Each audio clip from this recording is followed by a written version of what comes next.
میرے عزیزو، یسوع مسیح کل اور آج بلکہ ابد تک یکساں ہے۔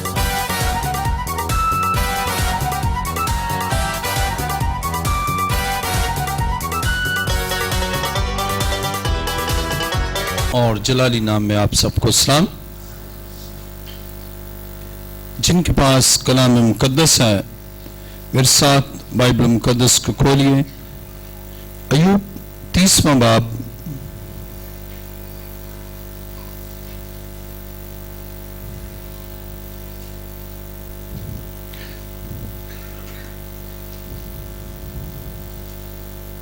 کلام مقدس میں ایوب 30واں باب اور اس کی 24ویں آیت سے پڑھیں گے۔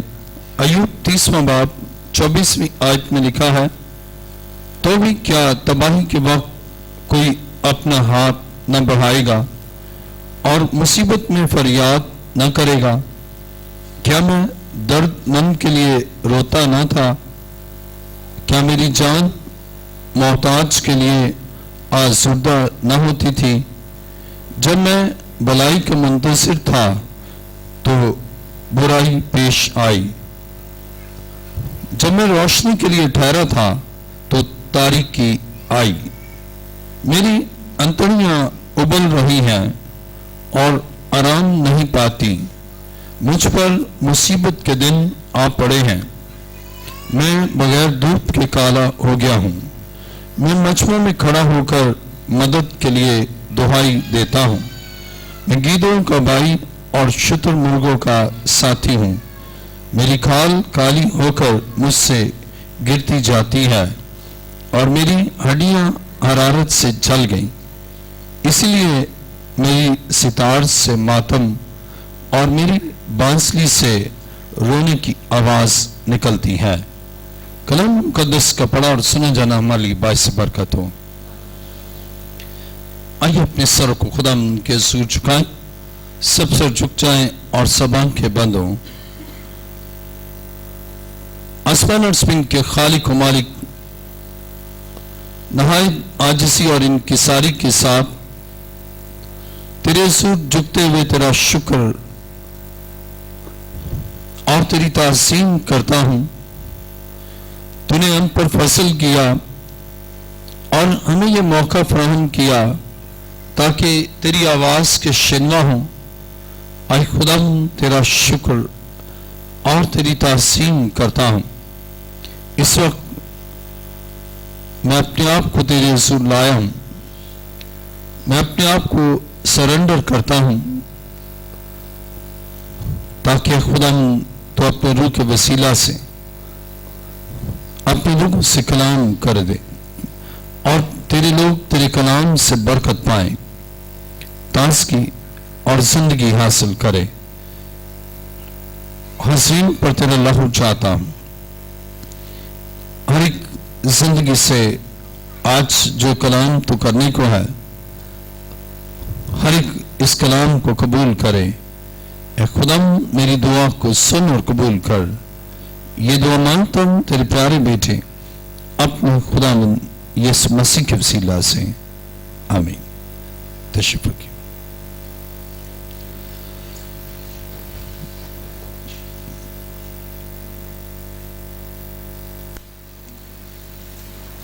آج کا مضمون ہے، ہر مرض کا علاج یسوع کے پاس ہے۔ ہر مرض کا علاج یسوع کے پاس ہے۔ عزیزو، یسوع ہر مرض کا علاج کر سکتا ہے، اور جب ہم طبی اعتبار سے دیکھتے ہیں تو انسان کے بدن کے مختلف اعضاء اور مختلف نظام ہیں، اور اسی لیے بیماریاں بھی طرح طرح کی ہیں، اور انسان جو مختلف اعضاء سے مل کر بنا ہے اور مختلف نظاموں کا مرکب ہے، جب اس کے بدن کے کسی آرگن میں یا بدن کے کسی سسٹم میں بیماری آتی ہے، یعنی وہ نظام ڈس آرڈر ہوتا ہے، تو وہ